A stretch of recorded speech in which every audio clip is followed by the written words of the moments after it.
आजकल social media पर कुछ लोग प्रेमानंद महाराज जी को प्रेम भाई कहकर बुला रहे हैं। कोई उनके जूतों पर सवाल उठा रहा है, कोई कहता है कि डिफेंडर में क्यों चलते हैं, और कुछ लोग तो बिना कुछ जाने यह तक कह देते हैं कि सब धंधा है।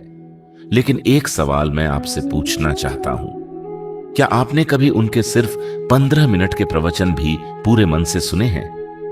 अगर नहीं, तो फैसला सुनाने की इतनी जल्दी क्यों? आज की दुनिया में किसी के बारे में राय बनाना बहुत आसान हो गया है। 30 सेकंड की एक क्लिप देखी, 2 कमेंट पढ़े और हमने मान लिया कि हमें पूरी सच्चाई पता चल गई। लेकिन सच्चाई अक्सर कैमरे के सामने नहीं, कैमरे के पीछे छिपी होती है। किसी संत को समझना हो तो उनकी गाड़ी नहीं, उनके विचार देखिए, उनके जूते नहीं, उनके वचन सुनिए। क्योंकि जो इंसान लाखों लोगों के जीवन में उम्मीद जगा रहा हो, उसे सिर्फ सोशल मीडिया की छोटी सी क्लिप से नहीं परखा जा सकता।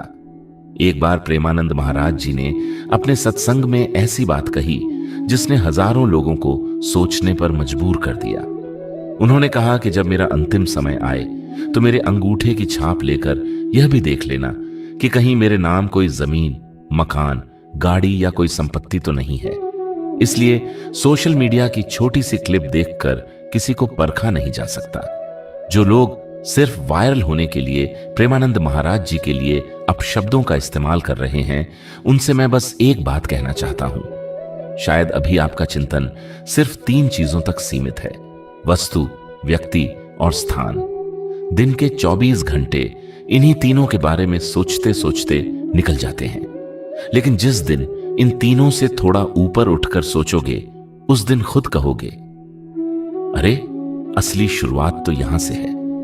अनेकों लोगों ने अपने अनुभव साझा किए हैं कि महाराज जी के वचनों ने उन्हें चिंता, निराशा और जीवन की कठिन परिस्थितियों से बाहर निकलने की प्रेरणा दी।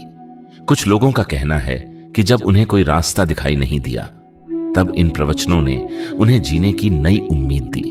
इसलिए मैं इतना ही कहूंगा, पहले सुनिए, फिर अपना निर्णय लीजिए। जैसे किसी दवा के बारे में राय बनाने से पहले उसे समझा जाता है, वैसे ही किसी संत के बारे में राय बनाने से पहले उनके विचारों को सुनना भी जरूरी है।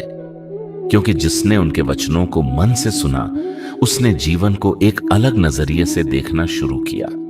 चाहे वह एक साधारण इंसान हो या कोई प्रसिद्ध व्यक्ति। कई लोगों ने बताया कि उनके सोचने का तरीका बदल गया, जीवन का उद्देश्य समझ में आने लगा और भगवान के नाम की ओर मन खींचने लगा। वीर महान रिंकू जी का नाम भी अक्सर इस संदर्भ में लिया जाता है। कहा जाता है कि उन्होंने चमक दमक वाली दुनिया से दूर होकर एक साधारण जीवन को चुना। आखिर क्यों?